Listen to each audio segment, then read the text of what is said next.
Hello' everyone, কি খবৰ আপোনালোকৰ? নিশ্চয় আপোনালোক ভালে আছে। আজি আপোনালোকৰ মাজলৈ এটা নতুন ৰেচিপি লৈ আহিছোঁ, কলফুলৰ ৰেচিপি। আৰু মইনো কেনেদৰে বনাওঁ তাকে আপোনালোকক অকণমান দেখুৱাবলৈ চেষ্টা কৰিছোঁ। কলফুলবিলাকৰ মাজৰ টান অংশটো এৰুৱাই লৈ সৰু সৰুকৈ কাটি লৈছোঁ। লগত বিলাহী, পিঁয়াজ, কণী আৰু শুকান জলকীয়া লৈছোঁ। আৰু আনফালে কেৰাহীত অলপমান তেল গৰম হ'বলৈ ৰাখি জলকীয়াকেইটা ৰঙচুৱা হোৱালৈ অলপমান লৰাই দিছোঁ। তাৰ পাছত পিঁয়াজ এড কৰিছোঁ আৰু পিঁয়াজখিনি অলপ সিজাৰ পাছত ইয়াত কাটি ৰখা কলফুলবিলাক অলপ অলপকৈ দি দিছোঁ।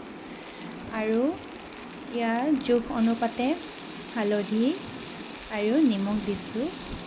আৰু অলপ সময় ৰাখি কাটি ৰখা বিলাহীখিনি দিছোঁ আৰু বিলাহীখিনি লৰাই অলপ সময়ৰ বাবে ঢাকি ৰাখিছোঁ।